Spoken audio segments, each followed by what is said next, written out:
Hello, everyone. Today I want to talk about my approach to intermittent fasting for long-term weight loss as well as health benefits. Typically, I talk a lot about supplements because that's just where I happen to be in my journey. But honestly, there are four main core elements that if you don't change, you won't get the full benefits of the supplements.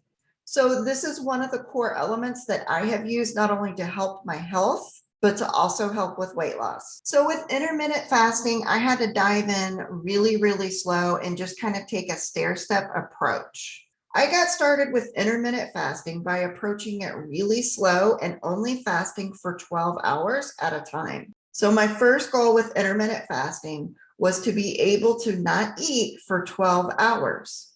That means my last meal would be the dinner that I had the day before, and then 12 hours until my next meal. And honestly, getting started was a little bit harder than I thought it would be because I wasn't used to fasting for a full 12 hours before eating my first meal the next day. So if you're just getting started and you can't even do the 12 hours, it's okay to only fast 9 or 10 hours just to get yourself started, and make sure that your fasting window is partly when you're asleep, because it's really easy to sleep through 8 or 9 hours of your fast and only have to be awake for a few hours while you can't eat.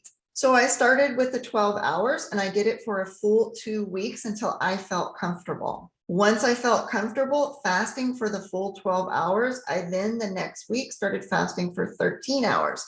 And that entire week, I would do the 13. And then the following week, I would move it up to 14 hours. And I worked my way up until I got to a 17-hour fast. The 17-hour fasting window is where I was ultimately trying to get to, because at 17 hours, we have cell autophagy, which means the cells that are damaged or not well will die off.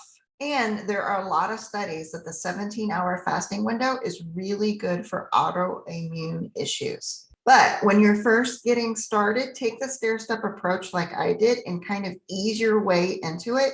It's never good to throw yourself into a brand new routine all at once, which is what I used to do when I was a whole lot younger.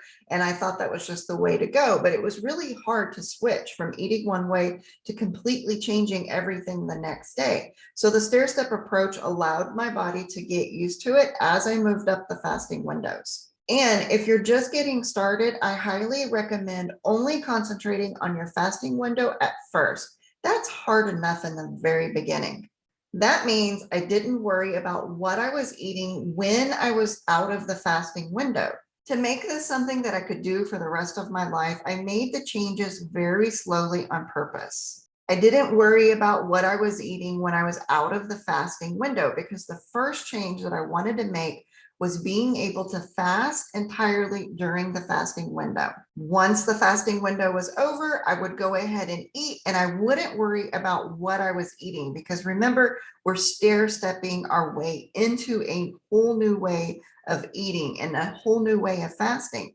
But if you try to change everything at first, you're probably not going to last or make it a lifelong change. Once I got really good at the 17-hour fasting and I found it really easy for my body to be able to do, I then started to pay attention to what I was eating, how much I was eating, and eliminating certain foods that I knew I didn't feel well after eating. So a typical day of intermittent fasting for me is now my last meal the day before is about 6 to 7 o'clock at night.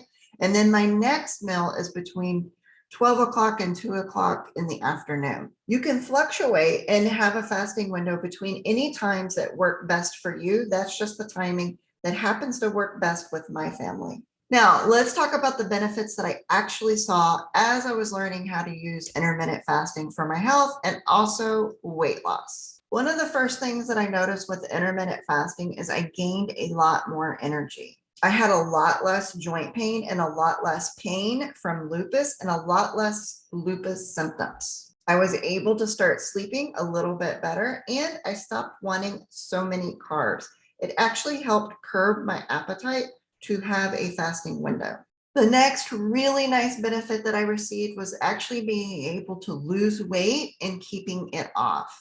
Moving forward, what I'm getting ready to start doing is not only having the 17-hour fasting window most of the days, But I'm also wanting to start including a 24-hour fast at least once a week for health and weight loss purposes. Remember, during certain hours of fasting windows, our body actually does a lot of cleanup work and helps us eliminate toxins. There is certainly a ton of really valid health reasons that we should be doing intermittent fasting if we're sick. But even if you're not sick, intermittent fasting really has health benefits for you as well as helping you to lose weight. During the fast, inflammation levels overall will go down while our focus goes up, and we also receive a whole lot more energy. So if you're wanting to get started with intermittent fasting, the first thing you need to do is research what fasting window is best for you and what type of health gains you would receive.